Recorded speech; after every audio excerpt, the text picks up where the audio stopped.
Hey, I don't know if you noticed or not, but I am wearing a multicolored jacket. Because sometimes you just gotta be multicolored. Sometimes you just feel like rocking the multicolored jacket.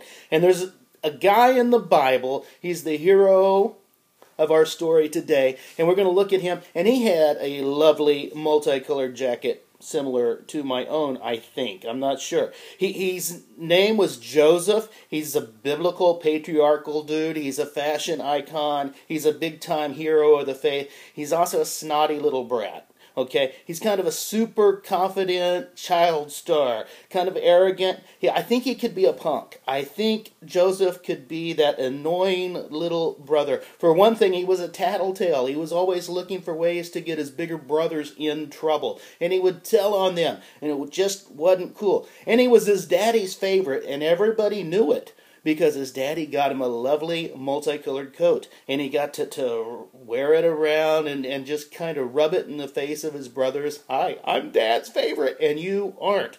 And when he was 17, Joseph had this dream, and the dream was actually from God. And he dreamed that his family would bow down to him. He dreamed that his brothers and sisters and dad and mom would all bow down to him. And which that's cool. But then he does something that's just kind of a bonehead move. He goes and he tells his family about this dream. Hey, guess what? You're going to bow to me.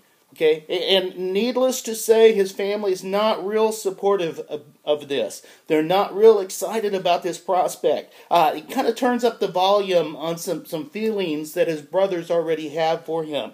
They're jealous of him. They don't like him. They don't want him around. And this just turns up the heat. It just makes things even worse. All right? Here's a lesson in that. When God gives you a dream, when God gives you a vision, sometimes you need to just be careful. Sometimes you need to be careful about who you share it with. All right? Our example for that is Mary in the New Testament. When the angel came to her and told her she was going to have Jesus, that she was going to carry Jesus into this world, the Bible says that she pondered these things in her heart. She wasn't running around telling everyone. She was just kind of thinking on these things. It's good to share the dream and vision with people that you know you can trust and people who will support you, but you don't have to share it with everybody.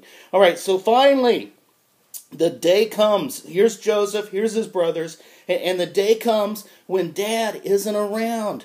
And the brothers want to kill him, literally. They are planning to murder him. But the oldest brother, whose name is Reuben, he had a sandwich named after him. It's a good sandwich. The older brother, Reuben, kind of talks them down a little bit and says, hey, we can't do this. This is our brother. He's our own flesh and blood. So then they decide, instead of killing him, they're going to sell him to a gang of human traffickers who are coming through the countryside. So they sell their brother into slavery. That can hurt a guy's feelings. Me and my brother used to get into fights, but no point did he try to sell me. That would have bothered me a little bit. So nobody in this story is perfect. There's nobody in this story who is innocent. Dad really shouldn't have played favorites. Joseph was a snotty little arrogant brat. The brothers are consumed by jealousy, and they sell their own brother. That's a problem. But through all the glaring examples of humanness, is that even a word? I don't know. I'm gonna use it. But through all the glaring examples of humanness, God is working. He's working in Joseph. He's working in his brothers, and he's working in history. And he's putting all the pieces together. And I am so thankful that in the middle of our mess, God puts the pieces in place. God puts everything together, even in the midst of all our mess.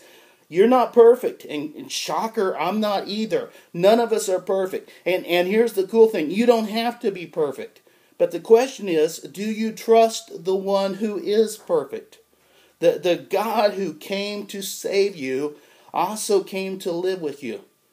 He also came to be in you, to live in you, today and tomorrow and the next day. Now, today I want you to wear something multicolored. Go rock it. Giddy up.